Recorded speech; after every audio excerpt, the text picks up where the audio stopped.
Welcome back into Pigskin Perspectives. As always, I'm your host, Nick Burt. Coming in to recap this mostly NFL weekend that we had. Obviously, there was only one college game that we previewed on Thursday, which was the Army-Navy game. We'll get to that in a moment. But the NFL slate, almost full, only had two teams on bye week, so 14 games. It was an interesting slate. The playoff picture slowly being put together right now. Still a lot left to be decided, though. There's still 5 weeks left of the regular season, and things are only going to get more intense from here on out. So first, though, we'll get into the Army-Navy game, talk a little bit of college football after that, and then we'll get into the NFL. So let's do the Army-Navy game first. Army wins. They win the Commander-in-Chief's trophy for the first time since 2021, which is the trophy between the three military academies, so Army, Navy, and Air Force. They win. They beat their biggest rival, Navy, 17-11. A big talking point, like I talked about on Thursday, the over-under, big thing in this game. Depending on what number you got it at, the year-ending game could have been great. It could have been terrible, as a last-second safety leads the game to go to 28 as the total. So if you got it at 27.5 and you were either over or under there, you either won or lost. But if you had it at 28.5 and you had the under, you still won. Very expected game, to say the least. I knew it was going to be low scoring. I knew these two teams were going to go head-to-head against each other. One thing I truly, I knew it happened, but it kind of just fell to the back of my mind, and I obviously haven't watched a lot of Service Academy football this year. The new NCAA rules about the chop block being somewhat banned, which is what the triple option lives on, led to both of these teams passing much more than I expected. Which is just a shame. This isn't a passing type game. But those new rules just, I don't know. We're now 2 straight years of this game going over. We're obviously seeing more passing be implemented in these games. I know that they were talking about during the broadcast, Army's first 6 games of the year, I think they ran this shotgun style-ish offense, and they were like 1-6. They went back to the triple option at the end of the season. They finished 6-6.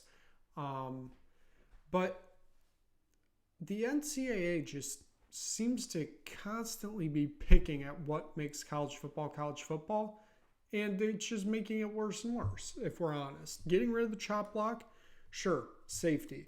But I mean, these two teams have done it for 150 years. The fact that it's being banned, I don't know. I feel the same way about the tush push, whatever you want to call it in the NFL, the Philadelphia Eagles QB sneak. So what if other teams are getting injured during it? That they cannot run it correctly, and therefore they are paying a price. The Eagles have perfected it. That's all it is. The Eagles have perfected it, and you can't do anything about it. But it seems like they keep picking at random things that nobody's really asking for, and they just go boop, boop, boop, and it's just taking away. I'll say the same thing about the overtime that we changed 3-4 years ago. LSU and Texas A&M went to 7 overtimes in 2018, I believe. I don't think it was the 2019 season, because I would remember that with them winning the national title. I think it was the 2018 season. They go to 7 overtimes. What a great game it was. The year after, after the second overtime, we're just doing alternating 2-point conversions. That's the dumbest thing ever. Like that, it's now better than what the NFL does, where you get a quarter, basically half a quarter, and if you don't score, it's a tie. When knowing that's the alternative, that's fine. There was no reason to change what the college overtime was. You do mini games, start at the 25, 30, whatever you want, and just go 2 overtimes. If it's still tied, then third overtime you forced to go for 2 from then on out. It was such a rarity for a game to go to 6 to 7 overtimes that there was no reason for this to be implemented, but here goes the NCAA. Boop. Take that. This year, it obviously the chop block, the clock rule, where the clock is just going to be running unless you're out of bounds until the last 2 minutes. Why? Nobody asked for this. You know who asked for it? TV executives, so that they could get more TV timeouts. That's who asked for it, and that's why it happened. And they say it's going to make the game shorter. No, it made the games longer because the TV timeouts doubled the time this year. I mean, Fox, their games had like 4-minute TV timeouts. It was insane. Just the way the NCAA keeps running this, they keep just diminishing it. And it's just such a shame of what the NCAA is doing here. Obviously, almost none of this has to do with the Army-Navy game, but both teams put up a really good game. I mean, Navy was down at the 1 right at the end, and they got stopped 3 times at the goal line, basically trying to get a win in this. Or they would have needed a 2-point conversion, tie it, send it to overtime, but still, what a great game start to finish. Great game by Army, great game by Navy. Also, college football, Heisman Trophy also announced. Jayden Daniels of LSU wins the Heisman. No real surprise there. The media has been pushing the narrative since November that he's best player in the country, which he's not. And I'm not even going to say anything about a certain Bo Nix that I might be wearing, because he had his opportunity and he lost it. I'll be 100% honest right there. Had the opportunity, lost it. Actually, had the opportunity twice, kind of. Lost it both times. Why is Michael Penix not the Heisman Trophy winner? I honestly don't know.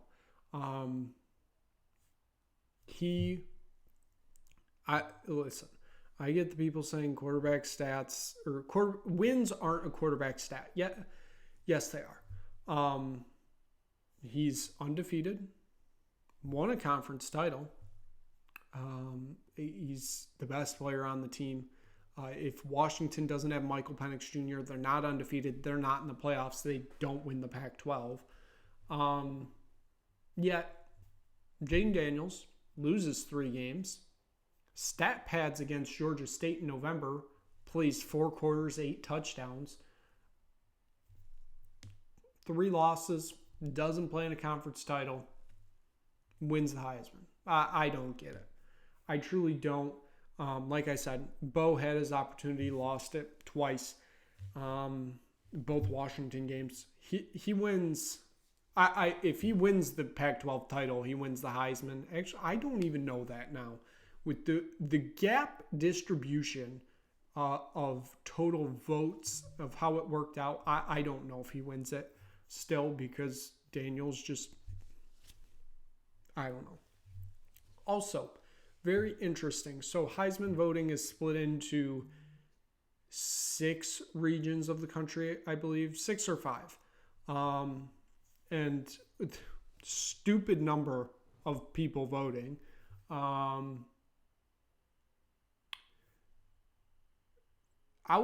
think it was 5 regions total.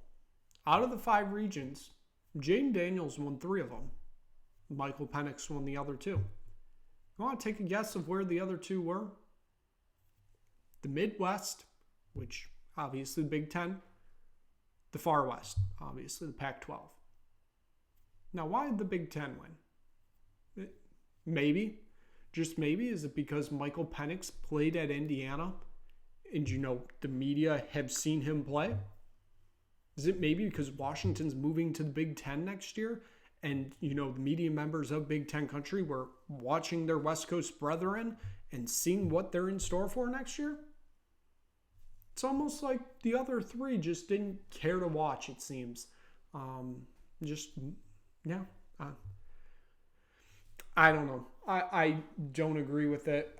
It's one of those, because I don't even know if he's.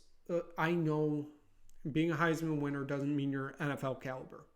I don't think Jayden Daniels is going to do good at the NFL level, if we're honest. I think the other three that were there are going to have good careers. I think if I had to rank them, it would be Marvin Harrison, Michael Penix, Bo Nix, a drop-off, and then Jayden Daniels.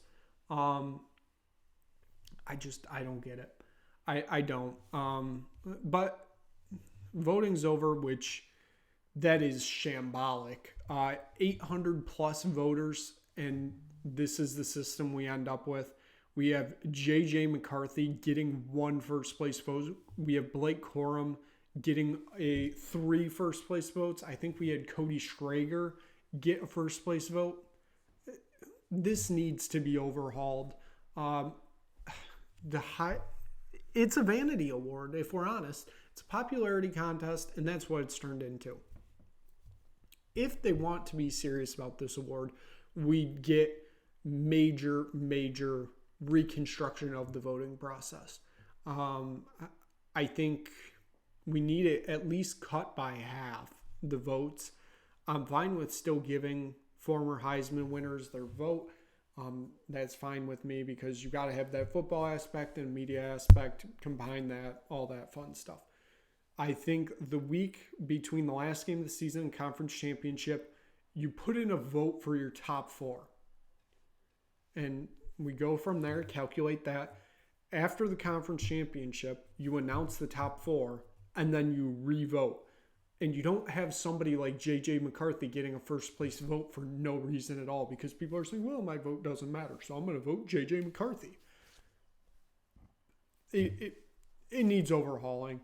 Like I said, half of the media members, we honestly could probably be a fourth. We don't need 800 people voting on a Heisman. 200 will be fine. And then add in your Heisman winners, you're fine with that number. But that needs major overhauling. So with that being said, we'll move on to the NFL, which had a interesting week of their own. There were some games that just had me shaking my head. It does include this first one. This New England Patriots victory on Thursday Night Football, 21-18 over the Pittsburgh Steelers.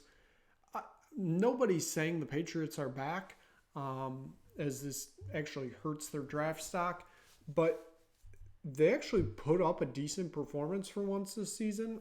Obviously, it was against the Steelers, but the Steelers at home are a different animal, and the Patriots getting a victory in this one was just a huge morale boost for, this whole team, because, it was getting bad there for a minute. I still don't think Bill Belichick will be coaching there next year. A lot of rumors flying around about that, but it's a good win for the Patriots, even though it doesn't out their draft stock. We move on to what was a mind-boggling game on Sunday. That was an NFC South battle. These teams both suck. Both quarterbacks suck. But the Buccaneers found a way to win. They win 29-25. They're now in the driver's seat to win the division. Yeah. What an awful game that was. There were just so many errors that shouldn't be there. Just too many. The Lions, they lose to the Bears 28-13, and the Bears are starting to turn a corner. They're starting to look really good. It's starting to make me question if there's not going to be a coaching change at the end of the year, because Matt Eberflus starting to coach like his job's on the line, and he's winning those games. So I don't know what's going to happen there. The Lions. I think there needs to start being a discussion. I don't think a lot of people are talking about it. This team isn't good. They have survived on a weak schedule and They've just used that to their advantage. They keep showing themselves each week. They almost lost to the Saints last week. They lose to the Bears this week. They have Denver next week. I think the week after is Minnesota, and then it's Dallas, and then Minnesota again. Things could get testy in Detroit. Yep. Things could get interesting. I think that if they lose out, there's a scenario they don't make the playoffs, and it's not going to be pretty in Detroit. Not going to be pretty at all. I don't know what to think. Aiden Hutchinson, their second overall pick last year, 2 sacks in the last 7 games. What kind of stats are those? And both of them, I should say, are against the Bears.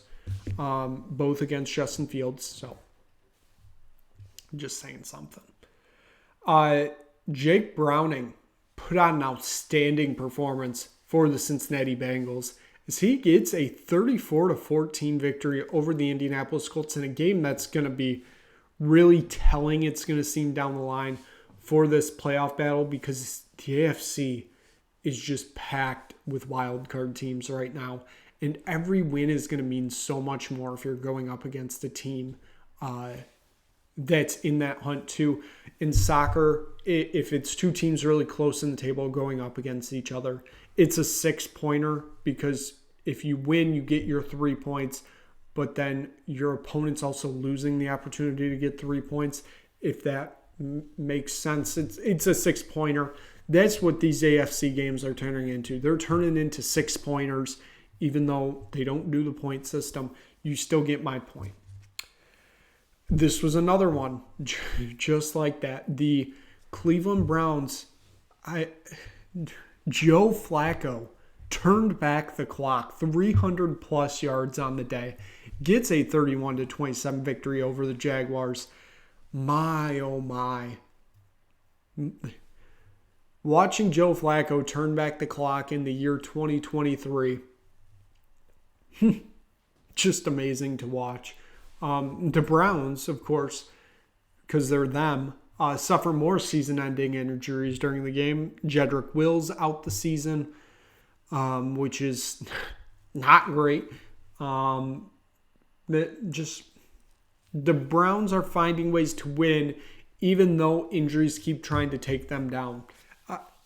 I don't know how. I honestly don't. Joe Flacco, amazing what he's doing.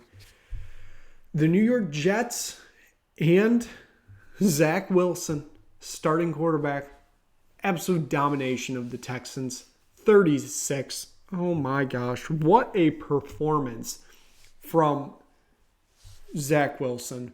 Out of nowhere, off the bench, apparently disgruntled with coaching because he was benched, comes back, puts up this performance.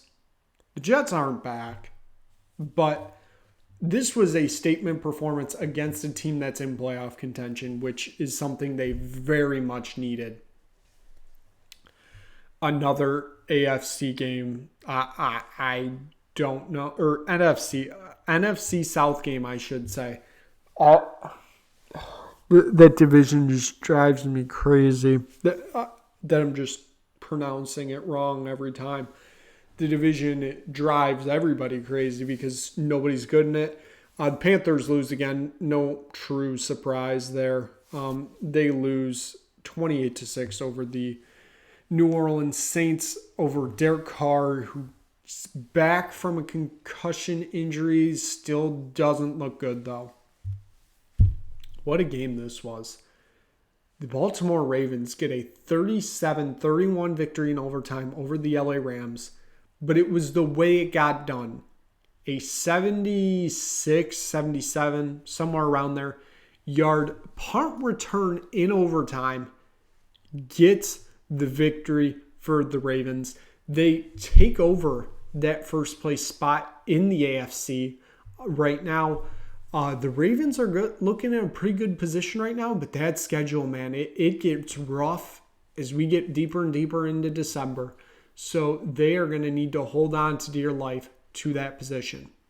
Now, on the other side of things, we have a game that just, oh my gosh, you never want to see again. Banish it into the realms of the archives, never to be located again.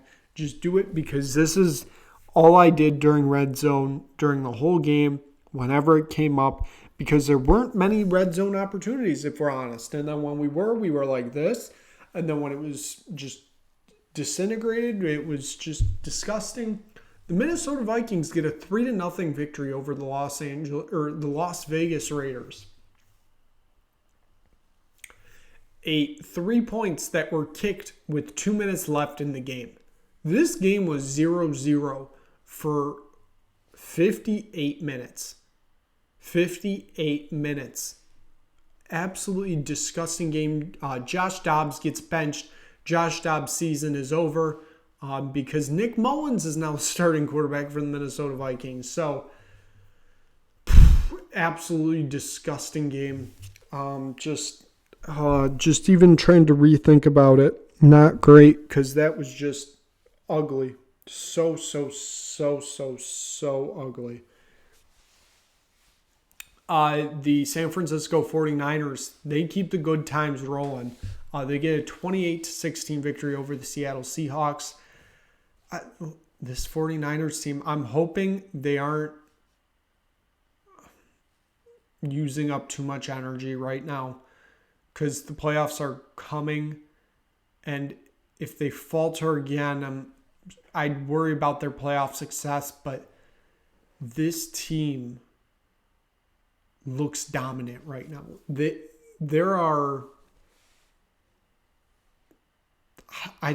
may be the only legit juggernaut in the league right now because one of them has fallen off and nobody's really there otherwise. They may be the only real juggernaut in the league right now where if you see them coming up on your schedule, you're like, oh, this is going to be a loss. Unless you're the Cleveland Browns and have a backup quarterback, then you just pull a game out of nowhere and win it. This game, the game that everybody's been talking about since it happened, the Buffalo Bills get a 20-17 victory over the Kansas City Chiefs, but it's not without its controversy. A touchdown pass under 2 minutes for the Kansas City Chiefs. A Mahomes to Kelsey. Kelsey gets down to the 20, laterals it across the field, perfect spiral to Kadarius Toney, who wide open touchdown. Kadarius Toney was lined up offsides. And offensive offsides, not called often, I'll be honest, because I think most players are onside usually. What happened after that, I think just went to show some true colors of some people. Patrick Mahomes turning into the world's worst complainer. Just, that was not offsides. Or I don't do voices well. And then saying that the call ruined Travis Kelce's Hall of Fame career. He's still going to be a first ballot Hall of Famer. Nothing really changing there, Patrick. But just, he was so whiny about it. I'm like, you had other opportunities in the game, and you didn't opportunize on them.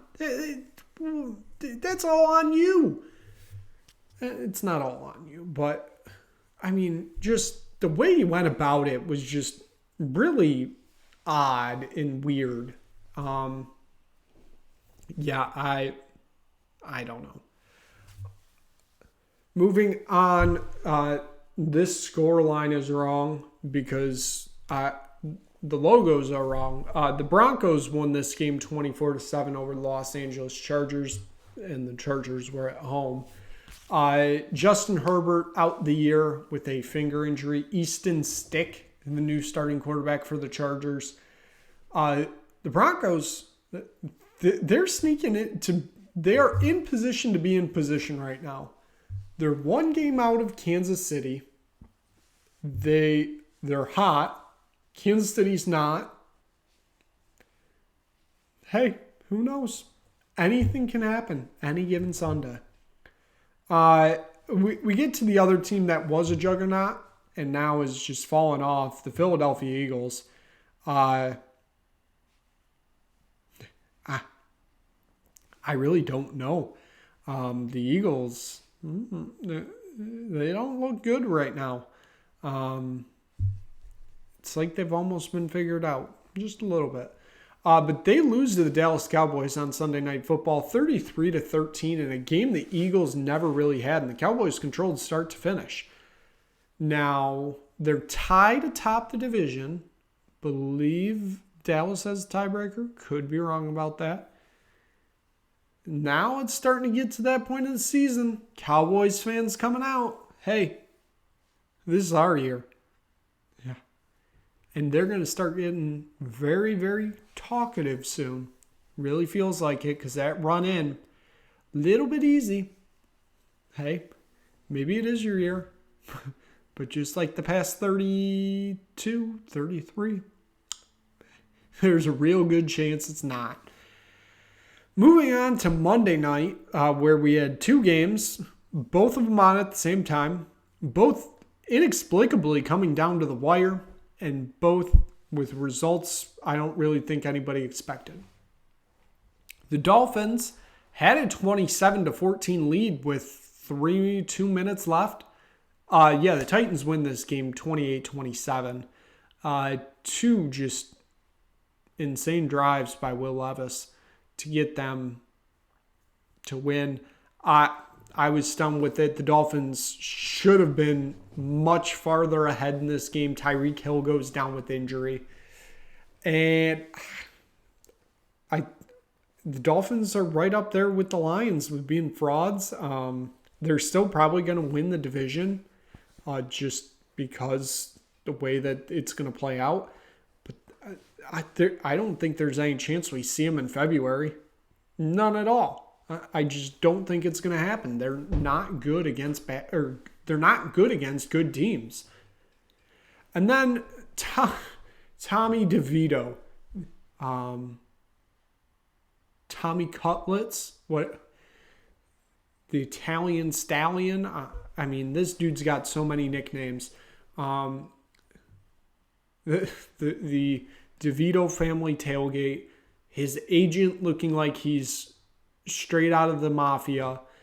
I mean, this is the Linsanity of the NFL right now. What Tommy DeVito did last night, whoa. That is a Linsanity type run, especially given it's New York and all the hype that goes around it. What he did on that last drive to go down and beat the Packers on a last-second field goal. That's just only something that would happen in New York with a guy named Tommy DeVito. Well, actually, it only happened in New Jersey with a guy named Tommy DeVito that has his family giving out chicken cutlets at the family tailgate, and his agent just the most Italian-looking man you've ever had. I've seen things that this family and Tommy DeVito and all that goes around with him is setting Italian stereotypes back 50 years, which may be true, but I got to give it to him. That was an outstanding performance from him last night. I don't know if we'll ever see anything like it again. We have real Giants fans out there saying that he's the future. He's not, but listen, let's keep the good vibes going. Let's get Tommy DeVito some more wins. 3 straight wins for him, I believe, with no interceptions. Hey, maybe he is the guy. Maybe the Italian man that's been sitting on the bench this whole year finally got the call up because of Daniel Jones' injury. Maybe he is the guy. Who knows? So given that, that's going to wrap it up for today's episode of Pigskin Perspectives. Thank you so much for tuning in. If you just stumbled across this video, hit like, hit subscribe. Tell anybody you know about this channel if you really enjoyed it. We'll be back on Thursday for a preview of the next NFL week because it's coming up quickly, and our first look at some bowl action for college football. So make sure you tune in then. But for now, We will see you later, and hopefully we will see you again for another episode of Pigskin Perspectives.